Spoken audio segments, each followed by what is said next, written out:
പ്രിയമുള്ളവരെ, ജലീലാണ്, കോഴിക്കോട് തെക്കേപ്പുറം. ഇത് കോഴിക്കോട് PVSൻ്റെ തൊട്ടടുത്തുള്ള ബ്രിഡ്ജാണ്. പുഷ്പൻ്റെ അടുത്ത ബ്രിഡ്ജില്ലേ, ആ ബ്രിഡ്ജാണ്. അതുവഴി വരുന്ന നേരാണ് ഇദ്ദേഹത്തിന് അവിടുന്ന് കാണുന്നത്. കുറച്ചു നേരം നോക്കി നിന്ന് അങ്ങോട്ടും ഇങ്ങോട്ടും നടന്ന് കളിക്കുന്ന മാനസികമായ പ്രശ്നമുണ്ടെന്ന് തോന്നി വണ്ടി അവിടെ സൈഡാക്കി. അദ്ദേഹത്തിനെ വിളിച്ച് വന്നില്ല. വീണ്ടും കൈ മുട്ടി ആക്ഷൻ കാട്ടി വിളിച്ചപ്പോൾ അദ്ദേഹം വന്ന് വണ്ടി കയറാൻ വേണ്ടി പറഞ്ഞു. കയറിയില്ല. പേരും കാര്യങ്ങളൊക്കെ ചോദിച്ചിട്ടൊന്നും മുണ്ടിയില്ല. അങ്ങോട്ട് നടന്നു. ഞാൻ വീണ്ടും മുന്നോട്ട് വണ്ടി അങ്ങോട്ട് വെച്ച് ബ്രിഡ്ജിൻ്റെ താഴെ ഒരു മിനിമാ ബൂത്തുണ്ട്, അവിടെ വണ്ടി സൈഡാക്കി. ചായ വേണോ ചോദിച്ചു. വേണ്ടാന്ന് പറഞ്ഞു. വണ്ടി കയറാൻ പറഞ്ഞ് വീണ്ടും വണ്ടി കയറിയ വാടക്ക് ഇറങ്ങി. വീണ്ടും അതേപോലെ തന്നെ കയറാൻ പറഞ്ഞ് കയറി ഇറങ്ങി. വസ്ത്രങ്ങളൊക്കെ കണ്ടോ, നല്ല മുഷിഞ്ഞിട്ട് കീറി പണിയായിട്ടുണ്ട്. മാസങ്ങളായിട്ടുണ്ടാവണം കുളിച്ചിട്ട്. ചെറുപ്രായമാണ് എങ്കിലും വണ്ടിമേ കയറി ഓഫീസിൽ കൊണ്ടുപോയി ഇരുത്തി. ഗ്ലൗസൊക്കെ ഇട്ട് ഡ്രിമ്മറൊക്കെ എടുത്ത് പിടിച്ച് വരുന്നേരം ഉറങ്ങിയിരുന്നു. അങ്ങനെ വർക്ക് കഴിഞ്ഞതിന് ശേഷം അദ്ദേഹത്തിന് വൃത്തിയാക്കുന്നത്.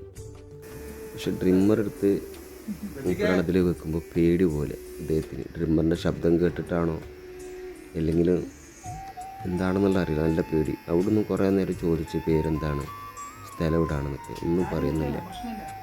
എന്തായാലും മാനസികമായ ബുദ്ധിമുട്ടുണ്ടെന്ന് തോന്നുന്നു. ബലം പിടിച്ചിട്ടാണ് അദ്ദേഹത്തിനെ വൃത്തിയാക്കുന്നത്. പക്ഷെ ഞങ്ങൾ ഇങ്ങനെ വില പിടിച്ച് വൃത്തിയാക്കുന്നത് ഇപ്പോൾ കുറവാണ്.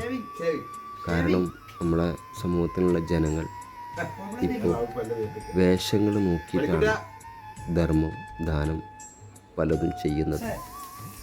സത്യമല്ലേ? കാരണം നമ്മൾ റോഡ് അരികിലായാലും ഹോട്ടലിൻ്റെ അരികിലായാലും ഒക്കെ ഓരോരുത്തർ നിൽക്കും. നല്ല വസ്ത്രം ധരിച്ച് ഒരാളൊരു ചായ മേടിച്ചവരോ വെച്ചാൽ പെട്ടെന്ന് വാങ്ങിക്കൊടുക്കില്ല. ഒരു നോട്ടാണ് അടി മുതൽ വരെ. അപ്പോൾ ഈ വസ്ത്രം ധരിച്ചിട്ടാണ് ചില മുടി ജട പിടിച്ചിട്ട് കീരെ ഡ്രസ്സൊക്കെ ഇട്ട് നിൽക്കുമ്പോൾ ഒരു ചായ കഴിച്ചാൽ ആരായാലും വാങ്ങിക്കൊടുക്കും. അത് നമുക്കൊരു വലിയൊരു മെസ്സേജ് കിട്ടിയിട്ടുണ്ടായിരുന്നു വർഷങ്ങൾക്ക് മുമ്പ് ഒരാളോട്, ഒരു യാചകനോട് വൃത്തിയാക്കുമ്പോൾ കിട്ടിയൊരു മെസ്സേജാണ്. അത് നമ്മളിന്നും പാലിക്കുന്നു. അതുകൊണ്ട് വില പിടിച്ച് വൃത്തിയാക്കൽ കുറവാണ്. പക്ഷെ എന്നാലും കീറിയ ഡ്രസ്സിട്ട് അവറത്ത് മറക്കാത്ത ആൾക്കാരൊക്കെ കണ്ടു കഴിഞ്ഞാൽ അത് നല്ലൊരു മെൻ്റൽ ഡിപ്രഷനുള്ള ആൾക്കാരാണെന്നുണ്ടെങ്കിൽ ഞങ്ങൾ വില പിടിച്ചിട്ട് വൃത്തിയാക്കാറുണ്ട്. ആ രൂപത്തിലുള്ള ഒരാളെ കൊണ്ട് പാൻറ്റൊക്കെ കീറി പണിയായിട്ടുണ്ട്. അതുകൊണ്ടാണ് ഇപ്പോൾ ഇങ്ങനെ വൃത്തിയാക്കുന്നത്. നിങ്ങളാരും ഞങ്ങളെ ശപിക്കരുത്. ഞങ്ങളുടെ പ്രവർത്തനതാണ്. ഇപ്പം നമ്മളെ ഗ്രൂപ്പിൽ തന്നെ, നമ്മളെ വാട്സപ്പ് ഗ്രൂപ്പിലായാലും നമ്മളെ മെസ്സഞ്ചർ കൂടെയൊക്കെ കുറേ ആൾക്കാർ ചോദിക്കാറുണ്ട്. നമ്മൾ ഭക്ഷണം കൊടുക്കുന്ന ടൈമിൽ നിങ്ങൾ ആർക്കാണ് ഭക്ഷണം കൊടുക്കുന്നത്, ഓരോ ഡ്രസ്സൊക്കെ നല്ല ഡ്രസ്സാണല്ലോ അങ്ങനെ. അപ്പോൾ ഞാൻ അവരോടൊക്കെ പറഞ്ഞൊരു വാക്കുണ്ട്, നിങ്ങളെപ്പോലത്തെ നല്ല നല്ല വ്യക്തികൾ അവരുടെ യൂസേഡ് വസ്ത്രങ്ങൾ ഞങ്ങൾക്ക് തരാറുണ്ട്. വർഷങ്ങളോളമായിട്ട് അതെന്നാണ് നമ്മൾ കൊടുക്കുന്നത് അവർക്ക്. ഞങ്ങളറിയുന്ന ആൾക്കാർ കോഴിക്കോട് സിറ്റിയിലുള്ള യാചകരാവട്ടെ അവിടുന്ന് ഇവിടുന്നൊക്കെ ജോലിക്ക് വരും. അവർ ചിലപ്പോൾ 1 മാസം 2 മാസം ആഴ്ചകൾക്ക് കഴിഞ്ഞിട്ടേക്ക് അവർ ജോലി കിട്ടുന്നത്. അതുവരെ അവർക്ക് ജീവിക്കണ്ടേ. അവർ വസ്ത്രം മുഷിഞ്ഞതായിരിക്കും. ഒരു നേരത്തെ ഭക്ഷണത്തിന് വേണ്ടിയിട്ട് എത്ര സ്ഥലത്ത് അവർ തെണ്ടുമെന്നറിയും. ഇതൊക്കെ സത്യമാണ്. അപ്പോൾ അവർ തരുന്ന വസ്ത്രങ്ങളാണ് ഇപ്പോൾ ഞങ്ങൾ അവർക്ക് കൊടുക്കുന്നത്. അതുകൊണ്ടാണ് ആ വസ്ത്രം നീറ്റ്. അപ്പോഴേ ജോലി ലഭിക്കുന്നുള്ളൂ അവർക്ക്. വസ്ത്രമൊക്കെ നീറ്റാണെന്നുണ്ടെങ്കിൽ നല്ല വൃത്തിയുണ്ടെങ്കിൽ മാത്രം ഹോട്ടലിൽ കല്ലായിൽ കുറേ ആൾക്കാർ പോയി നിൽക്കും, കുറേ നമ്മളെ പാളയത്തിൻ്റെ തൊട്ടടുത്ത് പോയി നിൽക്കും. ഇങ്ങനെയാണ് അവരുടെ ഉപജീവന മാർഗം പോകുന്നത്. വസ്ത്രത്തിൻ്റെ പേരിൽ നിങ്ങൾ ആരും വിലയിരുത്തരുത്. പ്രത്യേകം പറയാം, യാചകരൊക്കെ പ്രത്യേകം പറയാണ്. അവർക്ക് ഇവിടുന്ന് കൊടുക്കുന്ന വസ്ത്രങ്ങളാണ്. പിന്നെ ഇപ്പോൾ ഓരോരുത്തർ തുടങ്ങിയിട്ടുണ്ട് പല സ്ഥലത്തും. ആഴ്ചക്ക് കൊടുക്കുന്ന, അവിടെ എഴുതി കൊടുക്കണം, ആഴ്ചക്ക് 2 ജോഡി കൊടുക്കണമുണ്ട്, മാസത്തിൽ 5 ജോഡി കൊടുക്കുന്ന സ്ഥലമുണ്ട്. ഇപ്പോൾ ഒരു 4-5 സ്ഥലത്ത് തുടങ്ങിക്കുന്ന എനിക്ക് തോന്നുന്നത് നമ്മൾ കോഴിക്കോട് സിറ്റിയിൽ. പിന്നെ ഞങ്ങളറിയുന്നവർ ഡെയിലി വന്നെടുക്കും. നമുക്ക് എഴുതി വെക്കാനോ ഒപ്പിടാനോ നിൽക്കൊന്നും വേണ്ട. അത് നമ്മൾ തികച്ചും ജെന്യൂനായിട്ടുള്ള ആൾക്കാരുണ്ട്, നമുക്കറിയാം.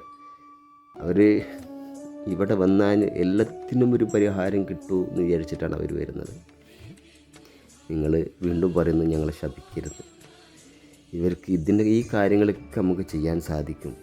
നമുക്ക് വേണ്ടിയത് സത്യം പറയുകയാണെങ്കിൽ ഇവർക്ക് രോഗം പിടിപെട്ട് കഴിഞ്ഞാൽ ഹോസ്പിറ്റലിൽ എത്തുമ്പോഴാണ് ഒരു പരിഹാരം ലഭിക്കാത്തത്.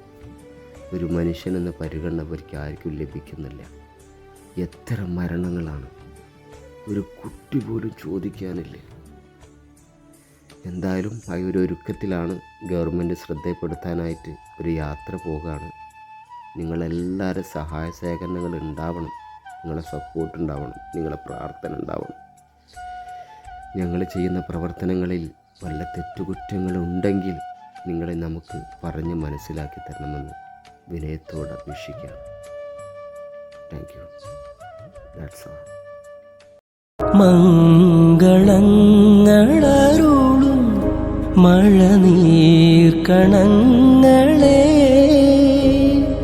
ശാന്തമായി തലോടും കുളിർ കാറ്റിനീണമേ ദീപാങ്കുരങ്ങൾ തൻ സ്നേഹാർദ്രനുംബരം കാണാൻ മറന്നു പോയോ. മംഗളങ്ങളരുളും മഴനീർക്കണങ്ങളെ ശാന്തമായി തലോടും കുളിർ കാറ്റിനീണമേ അനുരാഗമൂലും കിനാവിൽ കിളിപാടുന്നതപരാധമാണോ? ഇരുളിൽ വിതുമ്പുന്ന പൂവേ നീ വിടരുന്നതപരാധമാണോ? ഈ മണ്ണിലെങ്ങുമേ കാരുണ്യമില്ലയോ? ഈ വിണ്ണിലെങ്ങുമേ ആലംബമില്ലയോ? നിഴലായി നിലാവിൻ മാറിൽ വീഴാൻ വെറുതെ വിതുമ്പും